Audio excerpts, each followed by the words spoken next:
এই জিহাদ সাধারণ পাবলিকের জিন্দেগিতে সম্ভব নয়। সাহাবীরা সবসময় দোয়া করতো যে আল্লাহ আমাকে আল্লাহ রাসূলের সামনে রেখে নিন। ওমর রাদিয়াল্লাহু তাআলা আনহু তিনি সারা জীবন দোয়া করেছেন, আল্লাহুম্মা রযুকনি শাহাদাতান সাবিলিক, ও আল্লাহ তুমি আমাকে তোমার রাস্তায় শহীদ হওয়ার মৃত্যু দান করিও। বাংলাদেশ লাইক দিন, শেয়ার করুন, সাবস্ক্রাইব করুন, কমেন্ট করে আপনার মতামত জানিয়ে আমার আপনার জিন্দেগিতে কিছু কামাই থাকুক বা না থাকুক, ভালো কিছু করি বা না করি, কিন্তু হুব্বে মুস্তাফা লাগবে, ইশকে মুস্তাফা লাগবে। ওইটা ছাড়া বিকল্প কোনো চিন্তা নাই, ওইটা ছাড়া অন্য কোনো চিন্তা করতে পারবেন নাই। যেহেতু আল্লাহ রসুলের সাহাবীরাও চিন্তা করতে পারে নাই।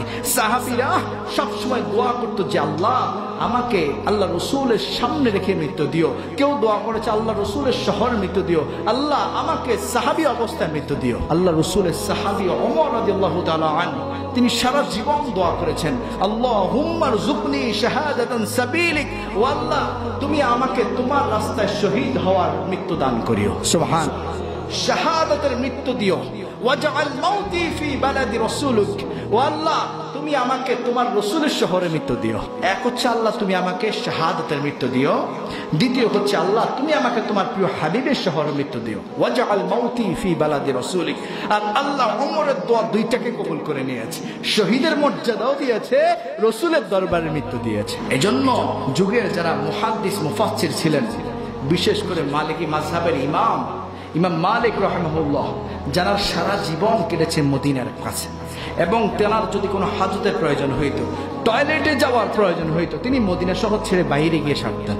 এই জুহুদ আমার আপনার জিন্দেগিতে সম্ভব নয়। এই জিহাদ সাধারণ পাবলিকের জিন্দেগিতে সম্ভব নয়। ইমাম মালিক মদিনা মুনাওয়ারায় যখন বসে বসে দার্স দিতেন, ছাত্রদেরকে পড়াইতেন, এত আদবের সহিত বসতেন, এত আদবের সহিত বসতেন। তিনি যখন পৃষ্ঠা উল্টাইতেন, এই যে পৃষ্ঠা উল্টাই, বইয়ের পাতা উল্টানোর সময় আওয়াজ যেন না হয় সে অবস্থা করতেন।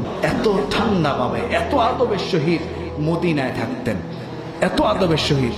এটা আমাদের জন্য শিক্ষা যে আমরাও যদি এখানে যাই, আমাদের শতভাগ আদব থাকা লাগবে। কেন? যদি আদব না থাকে আপনার সব আমল নামা বরবাদ হয়ে যাবে। যেভাবে আল্লাহ সূরা হুজুরাতে বলেছে, ইয়া আইয়ুহাল্লাযীনা আমানু লা তারফাউ আসওয়াতাকুম ফাওকা সাওতিন নবী ওয়া লা তাজহারু লাহু বিল কওলি কাজহরি বা'দিকুম লিবা'দিন আন তাহবাতা আমালুকুম ওয়া আনতুম লা তাশউরুন। আল্লাহ পাক ডাক দিয়ে বলে, ঈমানদাররা তোমরা তোমাদের আওয়াজকে উঁচু করিও না, তোমরা যেভাবে কথা বলো সব জায়গায় বলিও না। ফাওকা সাওতিন নবী, বিশেষ করে আমার হাবিবের সামনে ওইভাবে আওয়াজ দিয়ে কথা বলিও না। যদি বলো তোমাদের ভুল ক্রমেও কথা বের হয়ে যায়, তোমাদের সব আমলনামা বরবাদ হয়ে যাবে। নাউযুবিল্লাহ। আল্লাহ বলেন, ওয়া আনতুম লা তাশউরুন, তোমার চিন্তার মধ্যেও নাই, তুমি এটা চিন্তা করতে পারো না, তোমার আমলনামা সব গায়েব হয়ে গিয়েছে। আল্লাহ রাসূলের সামনে কথা বলার সময় সেইভাবে আমাদেরকে কথা বলতে হবে। নবীজি রওজা তাহারে আছেন এবং আমাদের সালাম গ্রহণ করছেন, আমাদের সেই বিশ্বাস রেখেই যখনই যাব সর্ব অবস্থায় সর্বোচ্চ আদব নিয়ে চলার চেষ্টা করবো ইনশাআল্লাহ।